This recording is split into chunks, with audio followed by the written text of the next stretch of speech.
Jake had been walking around in a state park near his home when he stumbled upon a secluded tree bearing what looked like an enormous beehive. It was something unlike he had ever seen before, and he had been to this nature preserve an awful lot. Unsure of what it was exactly, he notified the park ranger. However, when the ranger arrived, his eyes widened, his voice stammering as he muttered, "What is that sound?" But before we start our story, smash the like button, make sure to subscribe and hit the notifications bell so you won't miss any new stories. Jake had been going to this nature reserve for a long time. The convenience of it being only a mile away from his home was a big bonus. Due to his frequent visits, he almost knew the park inside and out, so the strange thing hanging atop a tree had set the warning bells ringing in his head. Jake's dog, Bella, had been whining at the monstrosity of a beehive. Jake wasn't even sure if it actually was a beehive or if it could be something else. He could hear a slight buzzing coming from it as he stood underneath it, but there was no bug in sight. Jake knew that this couldn't be good, but he knew exactly who to call to take care of it. He walked out of the reach of the hive. This way Bella also became calmer, which had been just what Jake needed. His worry for both the hive was only heightened due to Bella's behavior. Did the dog sense something that he hadn't seen? Bella would often bark when it concerned his safety, but never before to animals or bugs. Something strange must be going on. Jake grabbed his phone, ensuring that Bella stayed close to him as he made the call. He was lucky to know this state park's head ranger personally. This way he didn't have to call the regular phone number most visitors did. It took a few rings, but he finally heard a crackle from the other side of the line. "Rylan speaking," a gruff voice said. Rylan and Jake had gone to high school together and used to be thick as thieves. Jake knew that by calling him, his concern would be taken seriously. "Hey Rylan, this is Jake." He started off, quickly pausing to figure out what he would tell him exactly. "I'm sorry to bother you, but I found something rather strange." Jake heard a sigh on the other side of the line. "Is this one of your stupid pranks, Jake?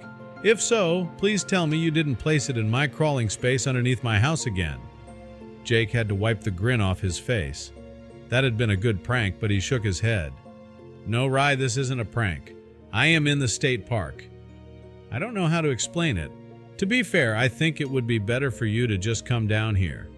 Bella is going crazy restless because of it," Jake said, keeping Bella close to him by the use of her leash. "Where are you?" Rylan said, his voice grave. "By the lone tree," Jake said, knowing that Rylan would understand where he would be. Both of them knew this park, inside and out, Jake due to his frequent visits and Rylan because of his job. It shouldn't be too hard for him to find Jake. "Stay there. I'm coming as fast as I can." Before Jake could answer, the call ended. Rylan was probably in a rush. Did he know more than he let on? It didn't take too long for Rylan to arrive. His ranger car came to a screeching halt before him. As Rylan came out of the vehicle, the expression on his face was grave. Jake looked at him puzzled. "Ry, is everything all right?" Jake asked, but Rylan didn't even look at him. No, his sole focus was on that tree and the strange hive. Jake walked forward as well, placing his hand on Rylan's shoulder. However, as he did so, Rylan flinched. Jake couldn't understand why.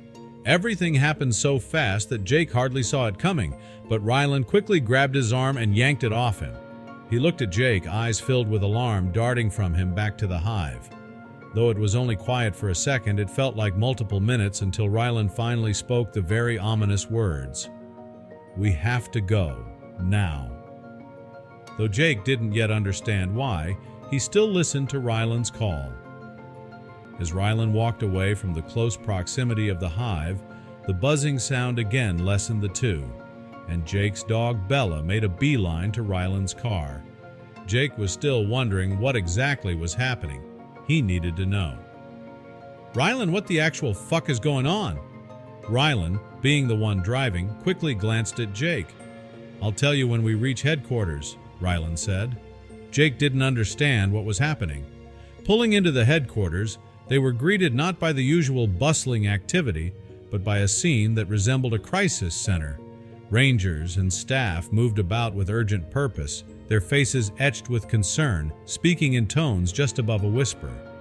Inside a dimly lit conference room, Jake found himself among a group of serious-faced rangers and biologists, their eyes reflecting a mix of alarm and determination.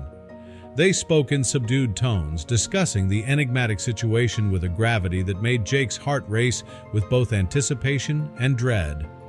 Rylan, with a somber tone, disclosed that the bizarre hive Jake discovered was not an isolated incident. Similar structures had been found in other state parks, each associated with unexplained and mysterious occurrences. This revelation sent a ripple of shock through the room as everyone grappled with the implications. As Rylan unfolded a map dotted with markers, he detailed a disturbing pattern emerging from other parks: wildlife behaving erratically, plants growing in abnormal patterns and cycles. Each report seemed to weave a tapestry of ecological anomalies, all centered around these enigmatic hives.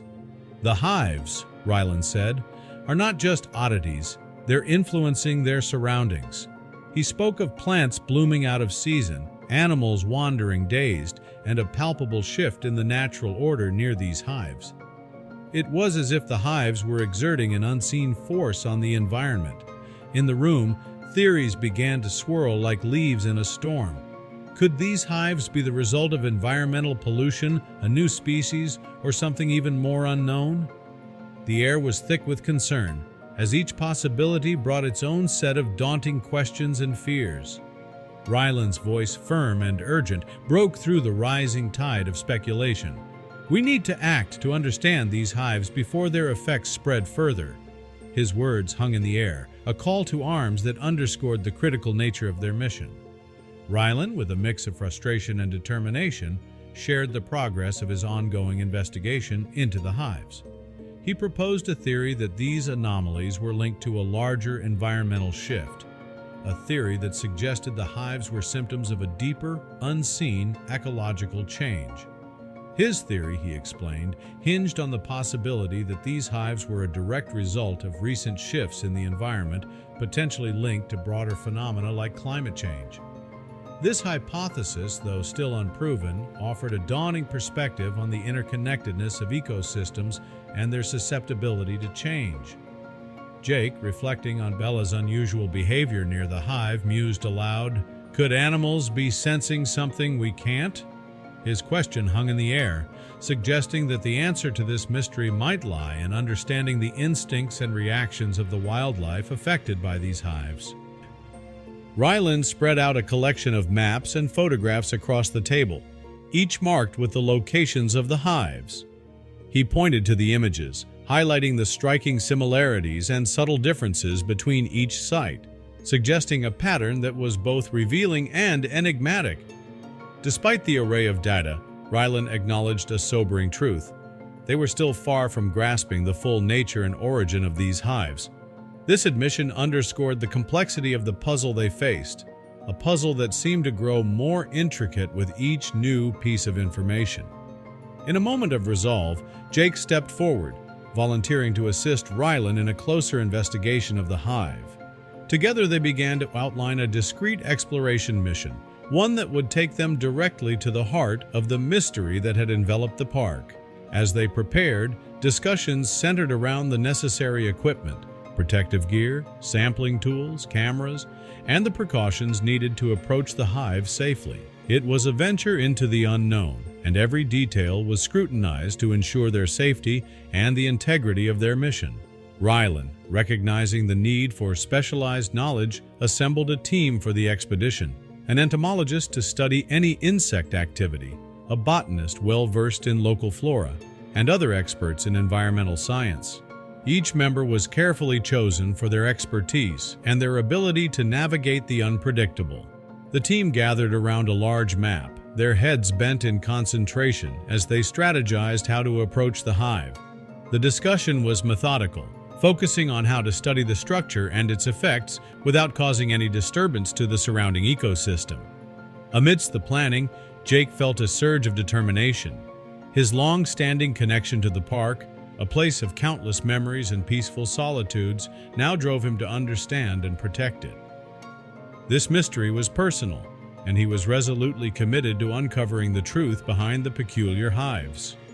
Back at the site of the hive, the team, equipped with their expertise and tools, commenced a meticulous examination of its structure.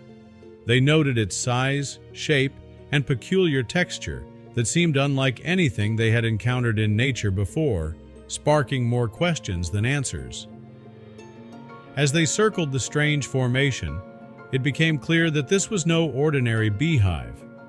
It lacked the buzzing activity of bees, and its surface seemed to shimmer subtly in the dappled sunlight, hinting at an organic composition that was both familiar and alien. Nearby, Bella's unease was palpable. She paced restlessly, whining softly, her behavior out of character and visibly affected by the hive's presence. Her instincts seemed to be in overdrive, as if she could sense something the humans could not, adding another layer of intrigue to the enigma. The team employed advanced equipment, from environmental sensors to spectral analyzers, to examine the hive. Their goal was to understand its composition and origins without causing any disturbance, collecting data that could shed light on the mystery. Meanwhile, the botanists studied the flora near the hive, discovering anomalies in plant growth and health. These irregularities suggested the hive's influence extended beyond its immediate surroundings, affecting the ecosystem at large. With precision, the team collected samples, including hive fragments, unusual material, soil, and plants. Each specimen was labeled and stored carefully for later analysis. As they worked, the team noticed altered wildlife behavior. Birds avoided the area, and small mammals were unusually timid, underscoring the hive's wide-reaching impact. The team theorized that the hive emitted an invisible field that subtly altered the natural order. Back at headquarters, the samples were compared to those from other parks, providing broader context. The team searched for patterns in composition, structure, and impact. They cross-referenced historical environmental data, examining climate and ecological changes in search of correlations. Collaborative efforts with rangers and ecologists from other parks added valuable insights to their findings. Despite their meticulous analysis, the data remained puzzling, leaving the team with more questions. Seeking answers, they consulted renowned scientists who debated the hive's ecological implications. Some proposed climate change as a factor, while others suggested invasive species or unknown natural processes. These discussions highlighted the complexity of the phenomenon. A breakthrough revealed that the hive was not a beehive, but a type of fungus. This fungus vibrated in response to sound and body heat, explaining the mysterious buzzing noise. Further studies showed a symbiotic relationship between the fungus, tree bark, and animal remnants. The fungus thrived in these unique conditions, adapting in ways previously unknown to science. This discovery linked similar formations across parks, proving they were part of a broader natural phenomenon. The team began viewing the hives as extraordinary examples of nature's adaptability. They recognized these fungal structures as remarkable adaptations to environmental changes, a testament to life's resilience and complexity.